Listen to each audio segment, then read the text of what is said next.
Good evening, hello and welcome to the News Today at 9, your destination for the news, the newsmakers and the talking points. This is where we bring back news on prime time. One of our focus stories tonight is, of course, looking forward to the big quarter-final clash tomorrow. It's India versus Bangladesh, the battle of South Asia. Will it be a sitter for the men in blue, or can the Bangla Tigers roar a surprise?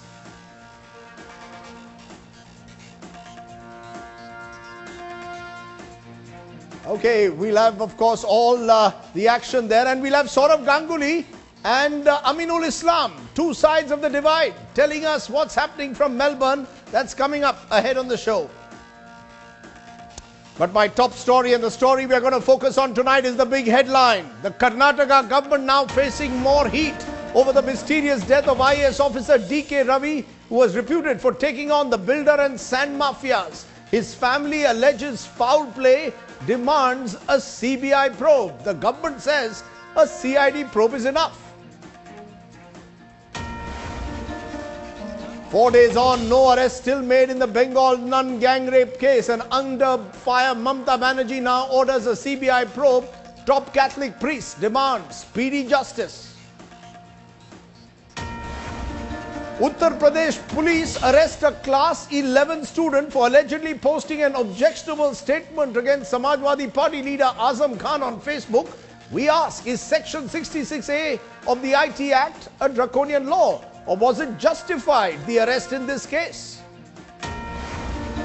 Uproar over Jammu and Kashmir. Governor N.N. Vohra's statement at the start of the new state assembly. He says the PDP-BJP coalition will examine now the need to initiate a process of dismantling AFSPA and a dialogue with all political groups, including the Hurriyat.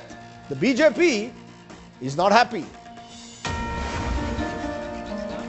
A cornered government could now postpone the parliament session, the budget session, by a couple of more days, could extend it by 2 days if the opposition refuses to end the deadlock in the upper house of parliament over key bills. 17 are killed in Tunisia's capital after two men dressed in military clothes opened fire inside a museum. And South Africa are the first team to reach the semi-finals of the World Cup as Sri Lanka bids farewell to its giants Sangakkara and Mahila Jaiveer.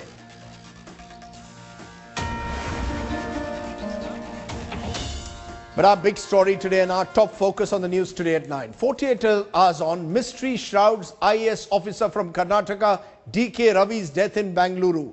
The chorus for a CBI probe is now pushing the Karnataka government into a corner. Ravi's father-in-law claims the late IAS officer was being threatened by mafias. So did D.K. Ravi pay a heavy price for honesty, or is there another angle to this story? Rohini Swami with our top story tonight.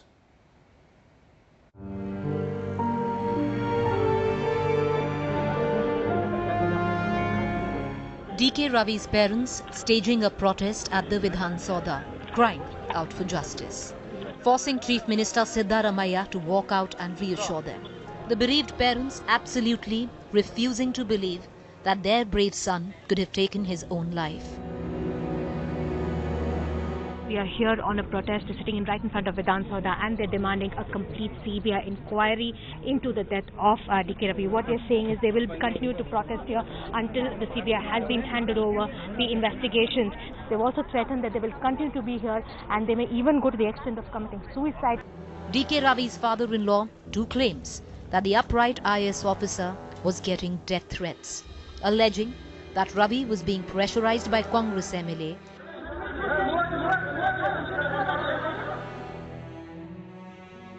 You are telling a lot of pressure is there. We can't perform our duties as per law. Everywhere we will get a pressure. I want only one thing: the truth has to come out, whether it is CBI or any other higher agency or COD. It has to come. The truth has to come out. Kolar remaining tense. People in this town unable to forget D.K. Ravi's stellar stint as a no-nonsense administrator. Opposition parties continuing to disrupt proceedings in the assembly, pressing for a CBI inquiry as opposed to a CID probe ordered by the Congress-led government. A BJP-led delegation also met Rajnath Singh to seek the centre's intervention. The investigation is going on. Whatever I want, I already discussed made a statement in the assembly. I stand for it. The way in which this government is conducting this issue, everybody feeling that this government, they wanted to divert this issue with some other reasons. The people of Karnataka feel that neither the Chief Minister or the Home Minister nor the officers there can have a free and fair investigation in the matter. While the preliminary autopsy report of the IAS officer reveals death due to asphyxiation, bigger questions now loom large. With Rohini Swami, Bureau Report, Headlines Today. Let me raise 5 unanswered questions. We're going to keep raising them. We raised them last night, but we're going to keep them because we still don't have answers. Why would an upright, brave officer suddenly commit suicide is a question that many are asking. Where was DK Ravi on that fateful day between 11:30 a.m. and 6:30 p.m. is a question that is also being asked. Where exactly was he at that time? Was DK Ravi on the verge of making a big expose, or are there certain other personal reasons that are being suggested that were being responsible for this? Did the IAS officer receive, as some are suggesting, and a whistleblower has claimed, threat calls? Were there threat calls that he was receiving at that time? Did he have, as I said, personal issues? And what were these personal issues as indicated by the Karnataka government? 5 unanswered questions, questions that we are still looking for answers to. The big question, of course, suicide or murder? Is it time now for a CBI probe? Is that the only way forward? A short while ago, I've spoken to the Karnataka Home Minister, Mr. KJ George, and I began by asking Mr. George precisely that question. Why was his government so reluctant to hand it over to the CBI when that was the demand that the family, that citizens, and indeed several former IAS officers were making? Listen to his answer. Mr. Raj Desai, this is a question of our own capability. We got a very good officers. We have solved many cases, and we are confident already the investigation is started, and we are confident that whoever be the culprit or what is the reason for that death, we will find out within a very short period. You know, I'm going to ask you, Mr. George, if you are saying that you are, that you can crack this case, that you believe that you have all the answers and you have nothing to hide, then why not just give it to the CBI? Because the country would like to know, or certainly Karnataka would like to know, and people who are close to Ravi would like to know exactly what happened. And many believe that the CBI is better equipped than your state CID. You see, this is a state subject, and the state government has got the capability of solving this problem and investigating this problem, and we have already taken up the issue. The investigation is going on. Investigation, sir, is going on, but the bottom line, sir, is the public doesn't have faith in your state police. The reason why there are question marks is that there is a belief that the state police could be influenced by people who may be close to the mafias who Ravi was going after in Bangalore. They want an independent inquiry. So if the CBI can offer that independent inquiry, why are you hesitant to give it to the CBI, Mr. George? See, public got the faith on our government, on our police. You should have the patience for another 4 or 5 days. We will submit a preliminary report to the assembly. That's what I promised in the assembly. Sir, those are the statements you're making in the assembly. You're giving me very staccato responses. My straight question to you, sir, isn't it easier for your government to try and give this case to the CBI, so that the family, Ravi's family today, his father, his mother, are all calling for a CBI inquiry? If you are committed to providing him justice, just hand it over to the CBI. Doodh ka doodh, pani ka pani, as they say in this part of the world, sir. Mr. Rajendra Sai, Ravi is one of the best officers we had. That's why our Chief Minister put him for Additional Commissioner of Enforcement, and Chief Minister had given a free hand to him. He could be able to ride all these people. He is doing a very good work. There's no doubt about We also appreciate his work. We also feel that his sad demise is a loss for the state. But at the same time, we also got able and efficient officers. They already is conducting the investigation, and we are confident within a short period, maybe another 7 days or 8 days, within we can able to solve this problem. You know, Mr. George, it's not a question, no one is questioning the credibility of your officers. There are good officers in Karnataka, I am sure, police officers who can handle this probe. The question is the political pressure that could come in a case like this, because there are various theories doing the rounds. One theory is that Ravi was looking into specific real estate companies, including a firm called Embassy Group, which I am told is partly owned by you. He was planning raids on this company to recover commercial taxes that were not being paid. He was also, he had also in his earlier avatar looked at the sand mafia. Many of the sand mafias are connected to politicians. So the fear is there are conflicts of interest. Your name has cropped up because, as I said, you're supposedly close to the Embassy Group, which Ravi was planning to raid. Now the question therefore is, the state CID reports to the Home Minister. Can you really, in that sense, be able to do a truly neutral, independent investigation? See, I don't know how anybody has come to a conclusion that the Embassy Group belongs to me. I am nowhere connected with the Embassy Group. And I got a firm, is called Embassy Golfings. The Golfings is our firm, and Embassy is only in this venture, we are partners. And there was no raid, no notice, no dues from my company to the government. No, sir, it is not. Again, sir, the fact is that you and other politicians in Karnataka are known to be close to builders. I'm not using the word mafia here, but you all are close to builders. Now, if Ravi was investigating some of them, there will be a perception, and this is also a lot about perception, that some of those groups could influence an investigation. Given that, Mr. Home Minister, isn't it best to give this case to the CBI so that this perception which is growing that your government may have something to hide finally is eliminated? If you have nothing to hide, then just give it to the CBI and be done with it. For God's sake, what is this insistence that it can only be done by the state CID? No, shall I ask you one question? When you asked me one question, I am a partner of a company which was raided. Now I told you why I am not a party for it. I have no interest in that company. And other thing is there are a lot of reputed builders also there. I cannot accuse everybody as indulged in something. That is why the investigation is going on. After the investigation, everything will come. Why can't we wait for some minimum 5-6 days? Sir, I am willing to be very patient, but ultimately the real loss today which has been suffered, Mr. Home Minister, is that of the family of the officer. Ravi's family is the one who is today came to your assembly, called for a CBI inquiry. This case now has become a symbolic of what an honest IAS officer could suffer. I'm not saying that it may not be suicide. It could well be a suicide case.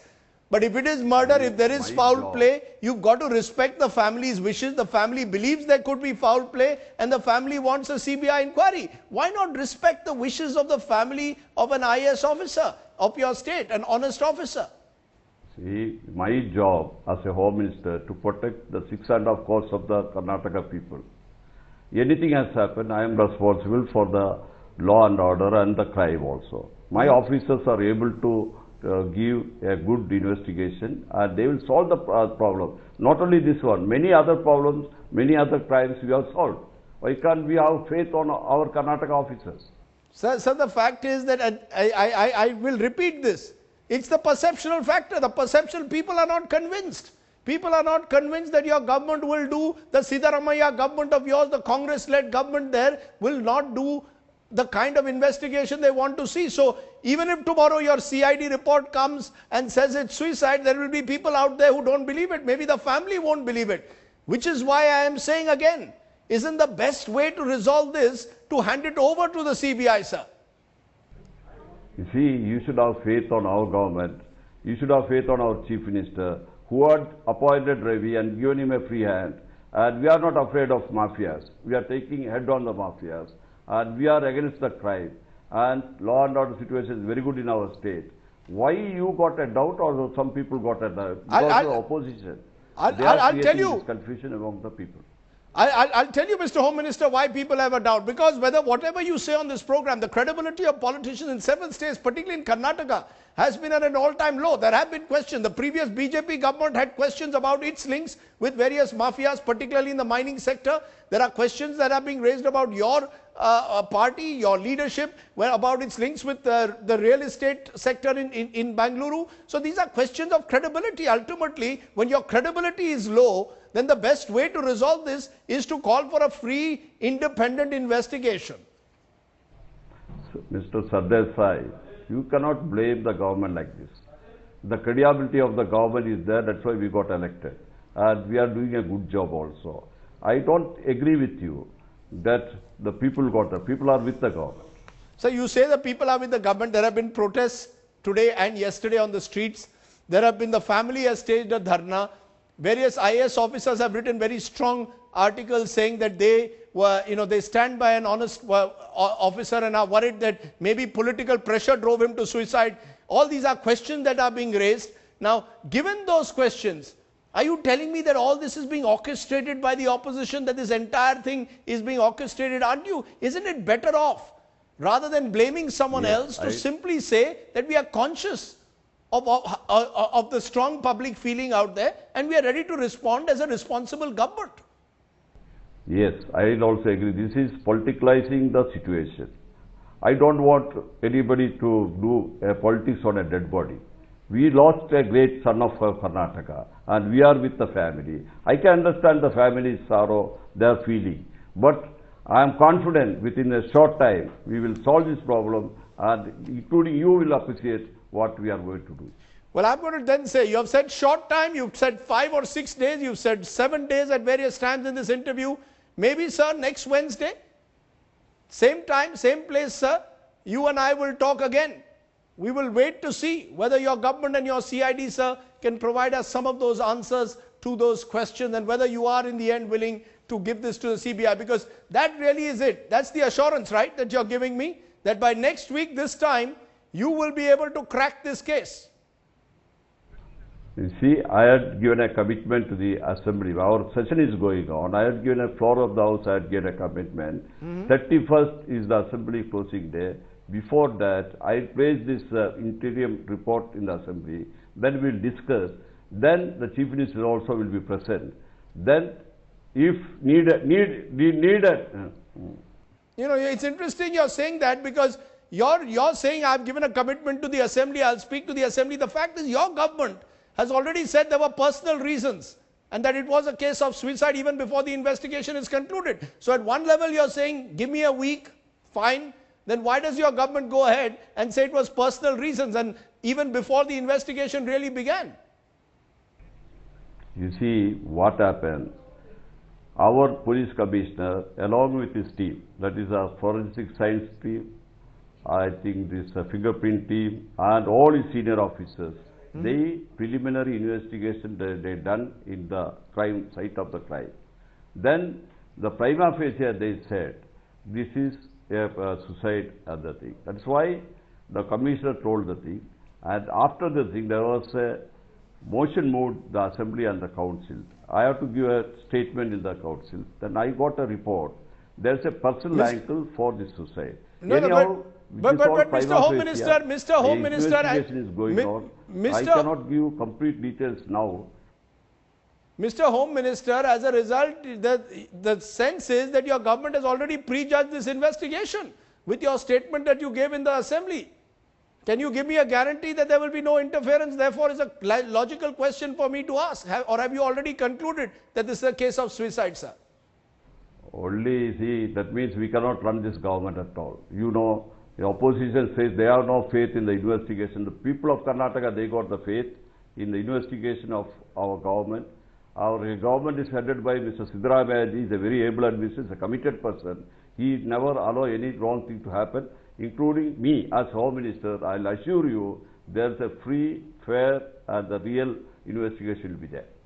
Okay, I'm going to ask you in conclusion, you keep citing Siddaramaiah, the credibility of your government. The fact is the Siddaramaiah's government's credibility has been under the scanner for months in Karnataka. Questions have been raised from time to time. There have been rapes in Bangalore, and there's a feeling the police hasn't acted fast enough. Now you have this murder that takes place. Law and order has been a question. I'm going to ask you in conclusion, are you going to meet that 1 week deadline of yours that you're giving me, sir, on this program, that in 1 week this CID probe will come up with results and findings to the satisfaction of the family of Mr. Ravi? No, no. What I told, I'll try it 1 week, but my commitment to the floor house is the commitment. That is before the session, that is before 30th. That is the commitment. But I'll try to give as early as possible, because our credibility also, as you said, because unless this investigation is completely done, then we also will be the look in the eyes of the people.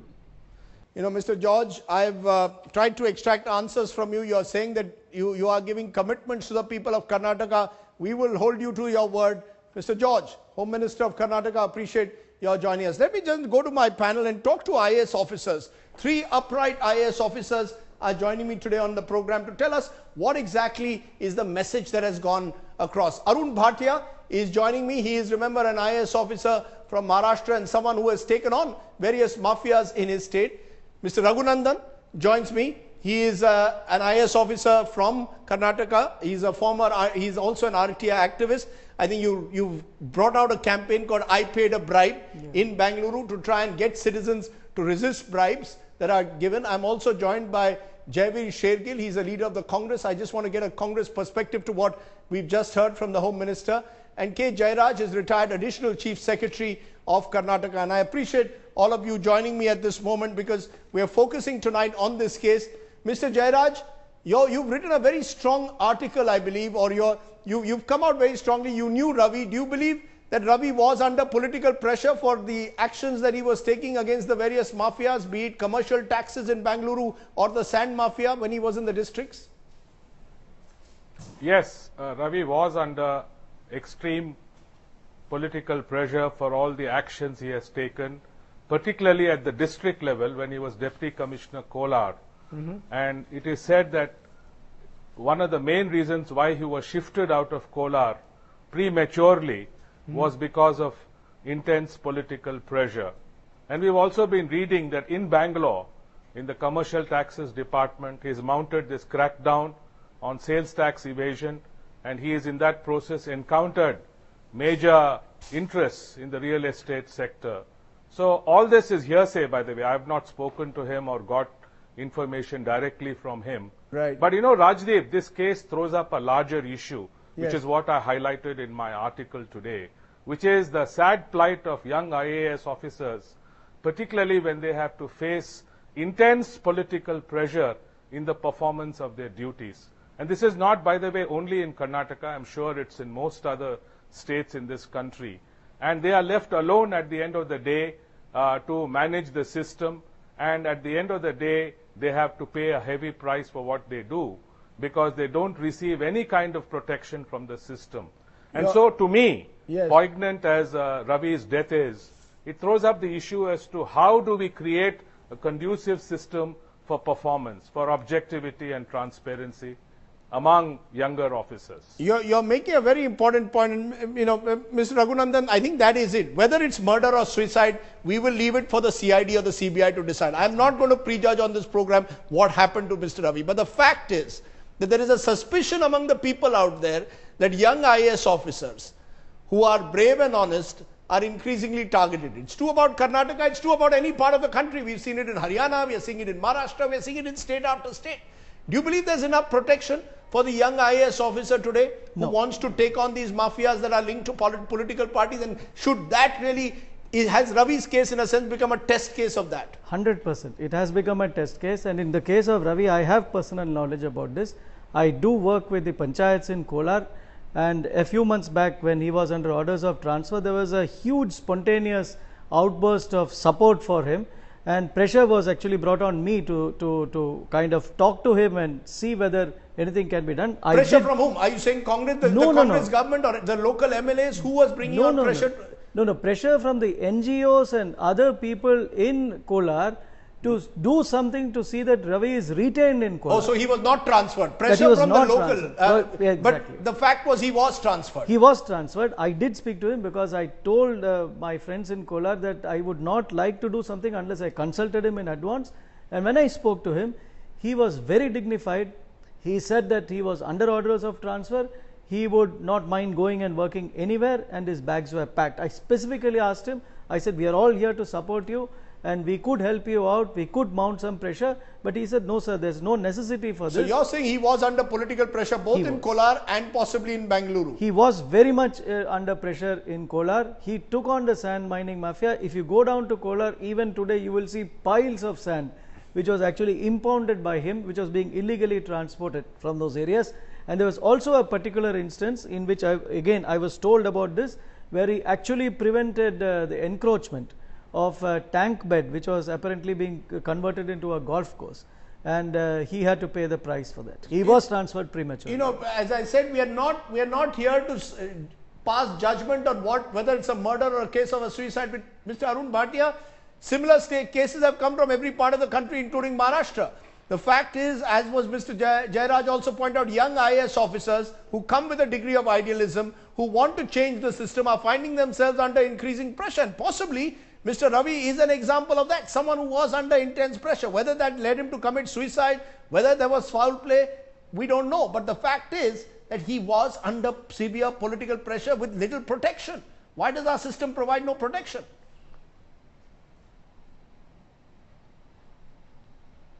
Yeah. 4 small points, sir. This Home Minister is obviously telling lies. He says he is talking of capability, that the state is capable, the service is capable, the police officers are good. It means that I believe, and many of us do, most of us do, that India is corrupt. So Karnataka is then the only state which is not corrupt, where the officers are good. Number 2, are you saying that the state CID cannot conduct an investigation in your view? Sorry, Mr. Bhatia, to intervene. Are you saying you don't believe the Home Minister's assurance that the state CID can conduct an independent investigation? No, it's an assurance which is a bogus political assurance with no meaning at all. And the words and terminology he uses, that we are capable and all the rest of it, every politician will use that. We know we are not capable, we know we succumb to pressure, we know we are corrupt, we know the vested interests bully the shit out of us. Number 2, he says we appreciated him. Another lie. Where was the appreciation? The chap did a good job and you threw him out. He kicked him out because he was inconvenient. And if your system is so good, how come that Ravi found all these violations of law in such a short period? Karnataka is as corrupt, politicians and bureaucrats are as close to builders and the mafia as any other state. The simple thing is, you remove this case from that environment and take an investigation into a different environment. The Supreme Court has often applied this principle. And if the state government doesn't do it, we should petition the Supreme Court. It will be done definitely. So you believe that, so you have no faith, you have no faith in the state CID carrying out an independent, impartial investigation. Mr. Shergill, I hope you are listening to these views. These are IAS officers, respected IAS officers. They're not passing a judgment on what happened to Ravi, but they are saying, A, there was political pressure. B, this case perhaps cannot be handled impartially in Karnataka. Why doesn't, I kept asking your Home Minister, why doesn't he just agree to a CBI probe? What is it that the Congress wants to hide in Karnataka? You know, Rajdip, as a lawyer, I must point out, unfortunately, in the recent past, legal principles are being overshadowed because of politicization and parallel media trial, when it leads to the guiding principles of investigations. And Mr. Bhatia talked about Supreme Court judgments. There are a catena of the judgments which says CBI inquiry is an exception, not a norm. It has become very habitual that to cry wolf anytime an incident happens. Now the Supreme Court is very categorical. Either you present a evidence of being biased, an investigation being influenced, if there is a concrete evidence, and apprehending this very eagerness that the investigation is not swayed by emotions, not swayed by political influences, there are safeguards within the law.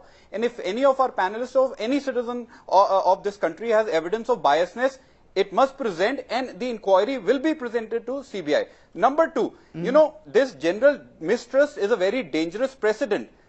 Today you mistrust the state police, tomorrow you'll mistrust the army, you anyways mistrust the politicians. So where are we stopping? The decisions have a safeguard, have a faith, and tomorrow Can I get the IAS officers? Mr. Raghunandan, you want to respond first to that, yes. then I'll get Arun Bhatia also. The fact is that the point being made by the political classes, we hand it over to the state CID. Nobody has faith in our state police, then we might as well wind up the state police. Well, actually, this mistrust did not happen overnight. No, no, This and mistrust- all lead concrete evidence, sorry I'm interjecting, all lead concrete evidence showing that the police is biased. No. The concrete evidence at the moment is that there was political pressure on this officer, Mr. Shergill.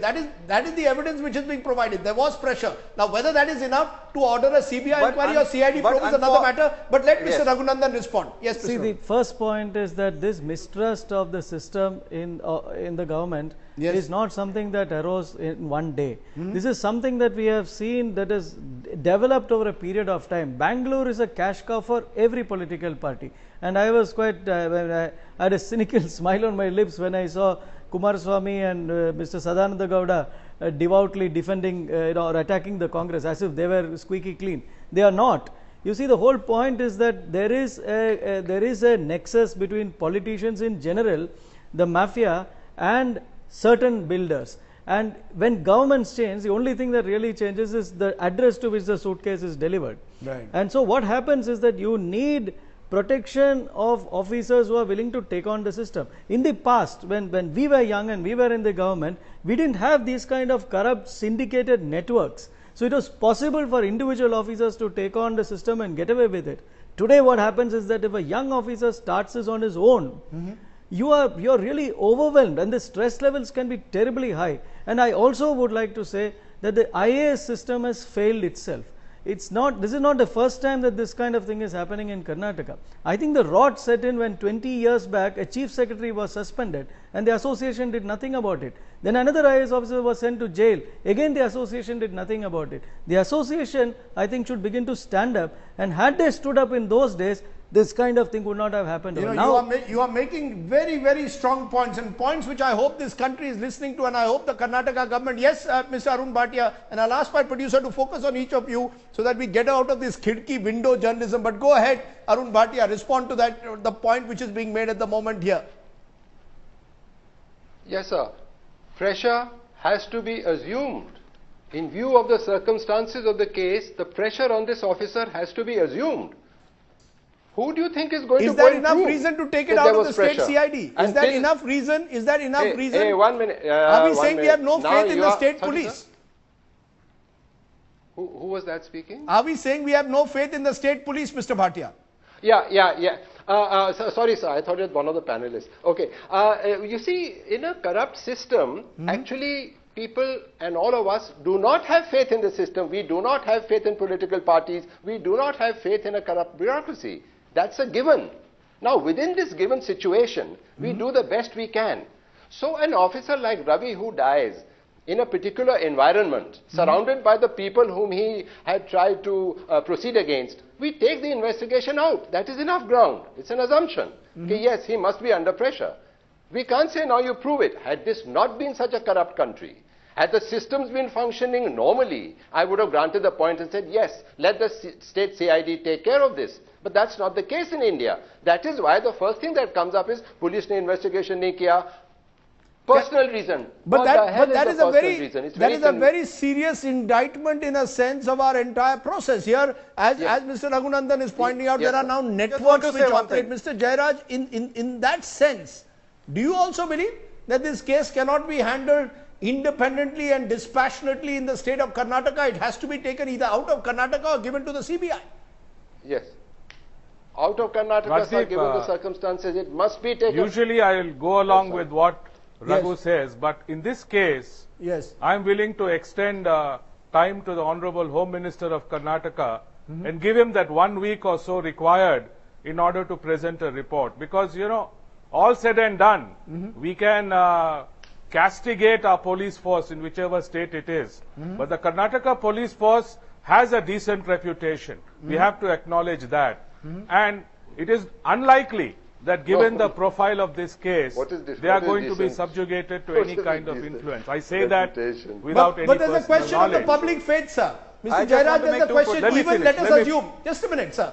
Let us assume that the Karnataka CID comes up and says that this was a case of suicide. There will be people out there who will say, no, we don't believe this, we don't accept it. That's become the problem. There is a lack of faith, a lack of credibility in our police systems in particular when it involves officers who are taking on the system.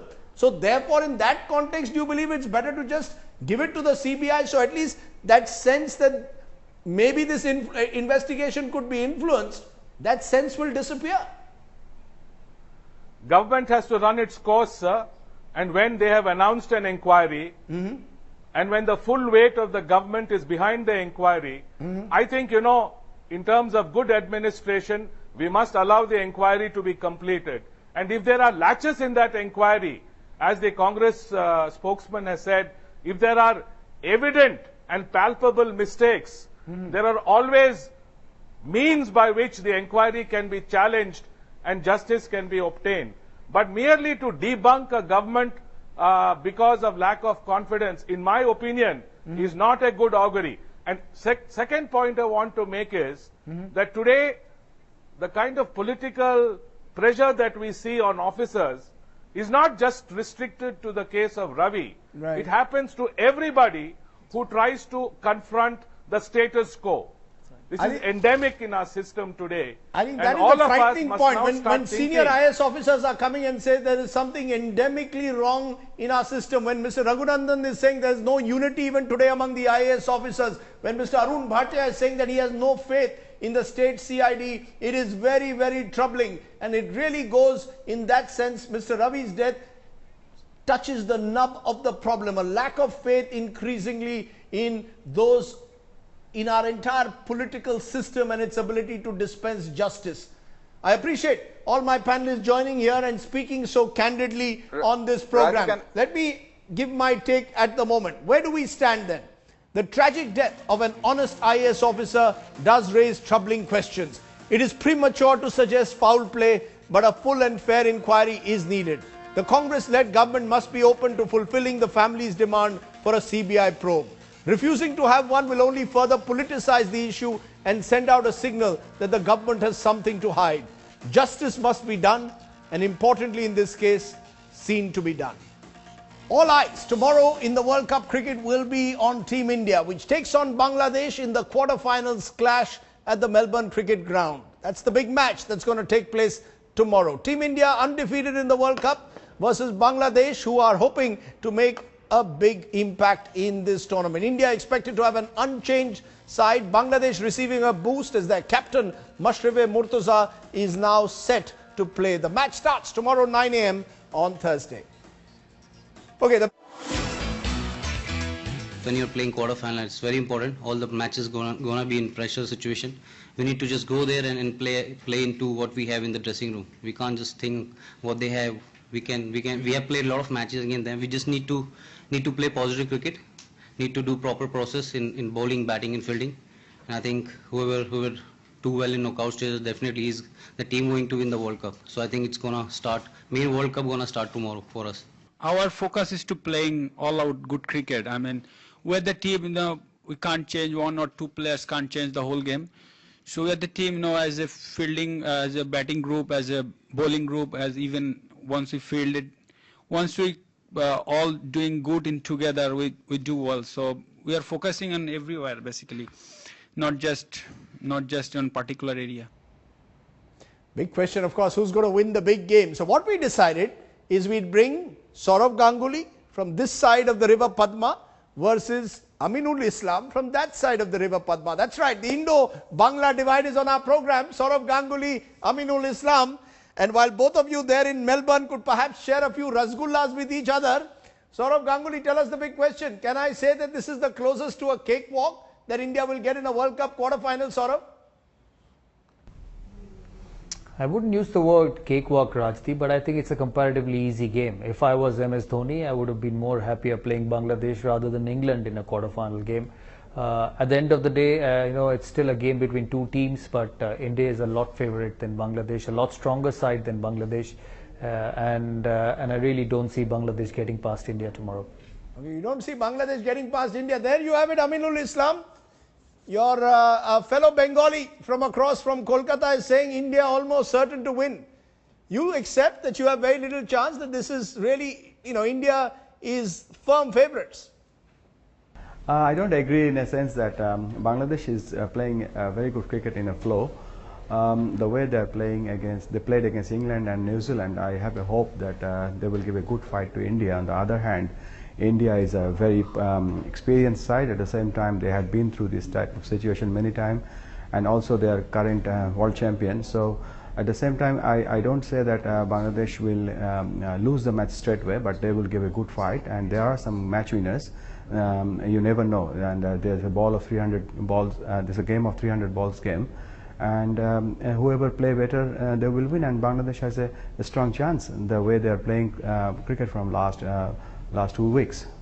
You know, sort of somewhere, of course, there is history. We beat Bangladesh comprehensively in 2011, but we lost to them in 2007, and you were in that team in that World Cup.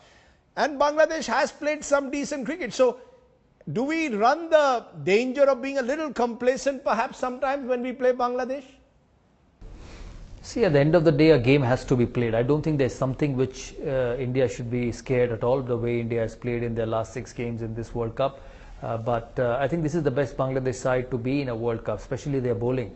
The bowling has been top class right throughout this World Cup, and they will come hard at India because they've got bowlers who bowl in the higher 140s, which have not seen much in a Bangladesh team consistently over a period. But I still feel, in spite of everything, India is a lot better side than Bangladesh.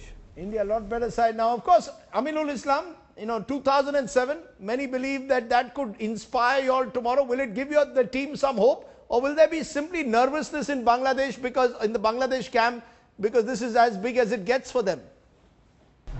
That was 2007, long time ago, and tomorrow is a fresh day. And at the same time, I believe and I trust that it is a neutral venue, but India has been here for some time. They are much more used to with the condition, and it will be a very tough job for Bangladesh. And a tournament like this, where in a knockout stage, I hope Bangladesh will keep their mental part, which has to be very strong tomorrow. Otherwise, Bangladesh will be in trouble. Let me ask you, Saurav, would it be fair to say that this particular Indian team at the moment is now brimming with self-confidence, with self-belief, and therefore, as you're saying, no reason to fear anyone, not just Bangladesh, but any team, that we are today now at a sweet spot in this World Cup at the moment? No, I don't think so. I will not go that far, but I think India is a side capable of beating anyone. Whether it's Australia, whether it's Bangladesh or South Africa, we've seen how the way they played against South Africa in the qualifying games and went past them convincingly. So they're a side which is capable of beating anyone. You look how South Africa dominated Sri Lanka today. On that particular day, anybody is capable of beating that side. But in terms of ability and in terms of firepower, to do it consistently, you need to have, both the sides need to match. And to be honest, in terms of the firepower and ability, Bangladesh at this present moment is much lesser than India.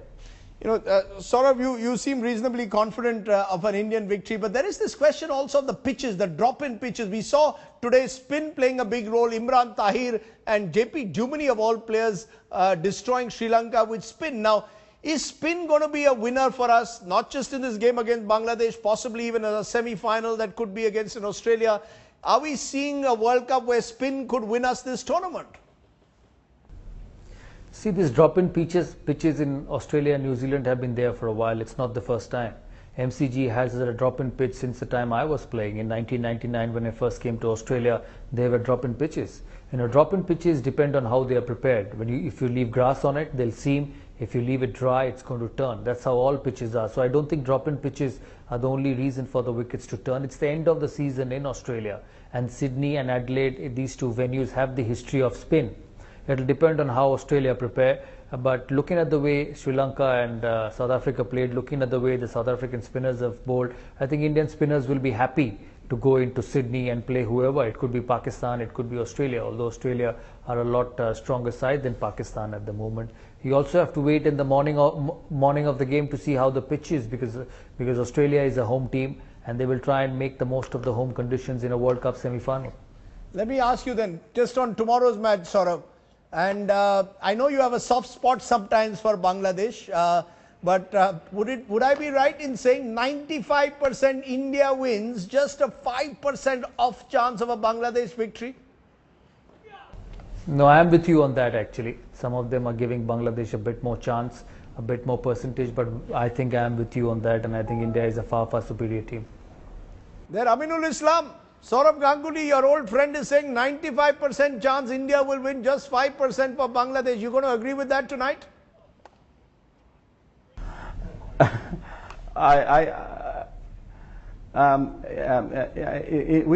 With India's recent performance, winning all the matches and experience, I give 50% for that, and the cricket Bangladesh playing recently, I give 50% for that. So I think it's a 50-50 match. It's a 50-50 match. But Saurabh, gap too wide, right? Gap too wide. Is there anything that the Bangladeshis can hope for? A Mahmudullah scoring another 100, Rubel bowling well. Is the gap between these two teams simply too wide in your view now? See, on that particular day, anything is possible. That's why we give Bangladesh a chance, but a much lesser chance than India. I really doubt. The only way Bangladesh can compete, there's forecast of rain in Melbourne tomorrow. If the match gets shorter, if it becomes a 20 over a side, 25 over a side, then Bangladesh might just come into play, because with the rain there will be a bit of moisture, there will be some movement on the pitch, and then Bangladesh can come into play. Otherwise, the longer the game, the more the difference between the sides are apparent. Okay, Saurabh Ganguly, Aminul Islam, we hope that you celebrate with Rasagullas, and it's Kolkata which is celebrating and not Dhaka come tomorrow this time. Appreciate your joining us. 95-5 is Saurabh Ganguly predicting an Indian win. Let's turn to another story that we've been highlighting. An objectionable Facebook post against Samajwadi Party leader Azam Khan has proved costly for a class 11 student in Bareilly in Uttar Pradesh. The 19-year-old is paying a heavy price for posting a statement on his Facebook page and then attributing it to Samajwadi Party leader Azam Khan. The allegedly objectionable post now has landed the young man behind bars after an FIR was lodged by Azam Khan's media in charge, claiming it's a conspiracy to malign Khan's secular image. It's again brought into focus Section 66A of the IT Act, where sending offensive messages through a computer can attract penal action. नहीं, आप अगर ये मशवरा दे रहे हैं, एक नौजवान उम्र का लड़का ये भाषा लिखे, आपको उसके बाद रिएक्शंस पढ़े आपने हमारे बारे में क्या आए हैं, वो नहीं पढ़े आपने फेसबुक पर कि अगर इन चीज़ों को रोकना चाहें हम तो ये रोकी जा सकती हैं, अगर आपका मशवरा न माने तो। कानून सख्ती से लागू होता है और आपने देखा 24 घंटे के अंदर गिरफ्तारी हो गई। 24 घंटे में गिरफ्तारी हुई is what Azam Khan says. Now Gaurav Bhatia is the spokesperson of the Samajwadi Party, and I asked him this question. Gaurav, you have arrested a student of the 11th standard for a Facebook post in 24 hours, but this is the same government that often doesn't act against the perpetrators of communal violence. We remember in Uttar Pradesh 2013 alone 247 incidents of communal violence. You don't act against people who commit grave crimes, but an 11th standard student who puts an offensive Facebook post is arrested in 24 hours. Is this Azam Khan at work or the law at work? Rajdeep, I would begin by saying this, that the maximum number of arrests that took place in cases relating to riots was by the state of UP, and even during the Muzaffarnagar riots, nobody was spared and everybody was booked and cases are going on. Having said that, I'll come to this case. The person who has been arrested, he is a major first of all. So if he was a juvenile, as certain channels were playing, and I tried to check that, and the information that I have received is that he is a major. So the law would take its own course. No, I appreciate. Let us examine. No, I appreciate the law will take its own course, but are we saying that you have a state where if the moment someone posts on Facebook or Twitter a message which offends Azam Khan, you're going to use Section 66A? It comes back to it because it involves a powerful Samajwadi leader, therefore the 11th standard student is arrested. Rajdeep, see, invoking names of any leader and saying that the government is being high-handed in its approach would not be right. That is why I wanted to place the merits of the case, and then you should decide whether the government has faulted or not. If there is a provision and somebody has violated law and the ingredients of that offense are met, Section 153A says that if a person spreads hatred amongst various communities, and religious persons, then that section is to be invoked. I read the statement to you and the ingredients are clearly met. Now, it is not the intention of the state government to target young persons or to, take action against them when the ingredients are not made out. But in this case, clearly, this can result into... No. The fact I want to know, basically, you are a lawyer yourself. Are you saying that any statement which a politician finds offensive, this statement could well be interpreted as offensive? But my worry is that this is the short end of the stick. Are you saying that that section 66A must be invoked, or do you believe that this very act needs a review because it gives a lot of discretion to leaders like Azam Khan to arrest anyone who they feel offended with? My personal opinion, Rajdeep, it's a very pertinent question. My personal opinion is that section 66A is very widely worded, and the Supreme Court has reserved its judgment very recently, a few days back, after hearing the arguments of all sides, where I was also appearing for the state of UP. Now, it is one thing to say that the words of the section 66A can be misused, but in this case, at least the circumstances would show the kind of language and the demeanor of the person. It can always incite communal violence. It can result into, flaring up of the atmosphere there. And that is why the state government has to act with responsibility. Okay, I'm going to leave it there. This was Gaurav Bhatia speaking to us earlier, trying to defend the actions of the state government. Our view, yes, the Facebook post had the potential of being commonly inflammatory, but couldn't it have been handled better? And surely the UP state government should be acting against several others before they act against this student from the 11th standard. Maybe we just need to redefine that section 66A of the law. Well, all eyes, of course, tomorrow on the match. But we leave you tonight with a heartening image of the day. 6-year-old Bhavya received a thank you note from Prime Minister Narendra Modi on his birthday. The reason? He contributed his savings of 107 rupees to the Prime Minister's Relief Fund. Remember your old piggy bank? That's what he did. Good night. Goodbye.